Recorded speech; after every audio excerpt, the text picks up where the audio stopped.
Very good morning to one and all. I Sushma Parik from Jyoti Vidyapeeth Women's University will going to teach you today Buddhism and its contribution. S- uh, Semester 1 BA B.Ed.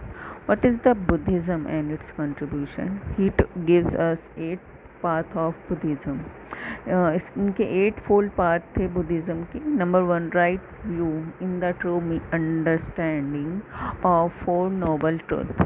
हमें right view देखना चाहिए, सही समझना चाहिए किसी भी situation को, उनके पर्सपेक्टिव को, और प्रॉपरली नोबल ट्रुथ के साथ में उसको देखना चाहिए. Number 2, right aspiration in the true desire to free oneself from attachment, ignorance and hatefulness.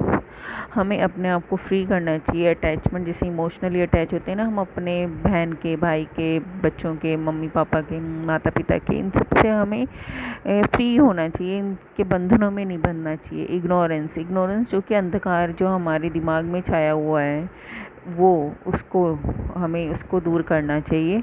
और हेटफुलनेस, ये आपस में जो दिमागी तौर पे हम हेट करते हैं, एक दूसरे से जेलस फील करते हैं, आगे बढ़ने की वो आशा रखते हैं और दूसरे को गिराने की आशा रखते हैं, ये चीज़ को रिमूव करने को कहा था बुद्धिज़्म ने. ठीक है. Number 2, right speech involves abstaining from hurtful behavior such as killing, stealing and careless sex. इसके अंदर जो है कि राइट एक्शन, हमें सही से एक्शन लेने चाहिए कि किसी को भी मारे ना, चोरी ना करें और अननेसेसरी गलत काम ना करें. Number 5, right livelihood means making your living in such a way as to avoid dishonesty and hurting others including animals. हमें अपनी लाइवलीहुड होता है कि डेली का जो ज़रूरत की चीज़ें के साथ में हम अपनी ज़िंदगी जीते हैं और अर्निंग करते हैं, वो इस तरीके से करनी चाहिए कि हम किसी के साथ में बेईमानी ना करें, बेईमानी के साथ में किसी को हर्ट भी ना करें, चोट ना पहुंचाएं, चाहे वो जानवर ही क्यों ना हो. Number 6, right efforts on a matter of exerting oneself in regard to the content of one's mind. Bad qualities should be abandoned and prevented from arising again. Good qualities should be enacted and nurtured. जो भी good qualities हैं उसको हमें nurture, उसको अच्छे से हमें आगे बढ़ावा देना चाहिए. बैड क्वालिटीज़ को हटानी चाहिए, उसको बंद करना चाहिए और प्रिवेंट करना चाहिए उसकी दोबारा से वो नहीं आए हमारी लाइफ में. जैसे कि चोरी है या झूठ बोलना है, अगर ये बंद हो चुके हैं हमारी लाइफ में, हम उससे दूरी बना के रखें.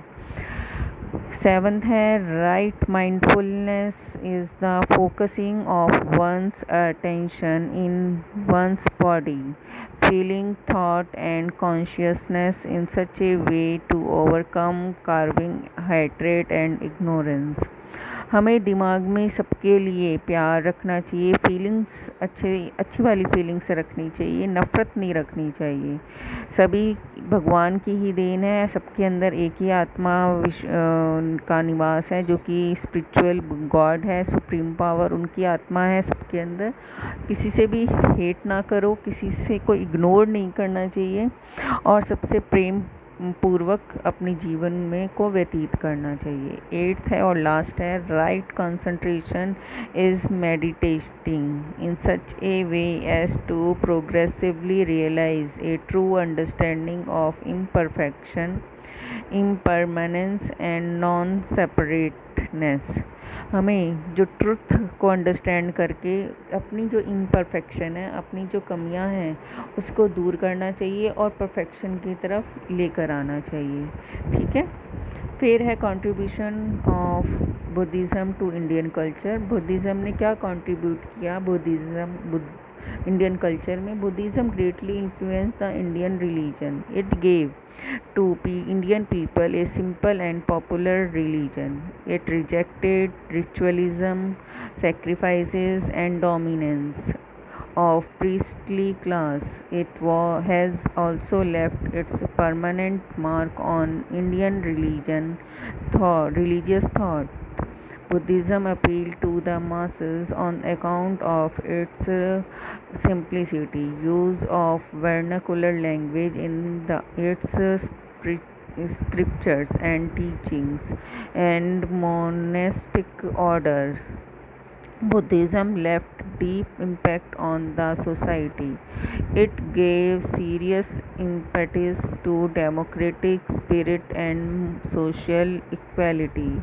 It opened its doors to women and Shudras. Buddhism encouraged abolition of distinction in society and strengthened the principle of social equality.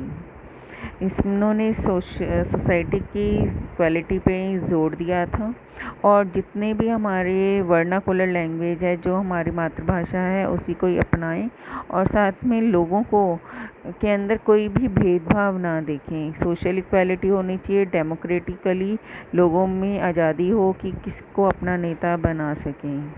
ठीक है, इसके बाद में जो है the main contribution of Buddhism to Indian life is in the domain of architecture, sculpture and painting. इनका main contribution था architecture में। इन्होंने बहुत अच्छे अच्छे मॉन्यूमेंट्स और आर्किटेक्ट किए और स्कल्पचर्स एंड पेंटिंग बहुत सुंदर सुंदर इन्वेंट करी थी और तब के लोगों को उसकी नॉलेज दी थी। तो यही है आपका इस टॉपिक में कि बुद्धिज़्म ने क्या क्या टीचिंग्स या क्या कंट्रीब्यूशन किया हमारी सोसाइटी में। उनका बहुत बड़ा कंट्रीब्यूशन रहा था और अभी भी है। ठीक है, तो इसके साथ ही मैं ये चैप्टर फिनिश करती हूँ। नेक्स्ट चैप्टर में एक नए टॉपिक के साथ में प्रेजेंट होंगी। तब तक के लिए स्टडी हार्ड, स्टे सेफ।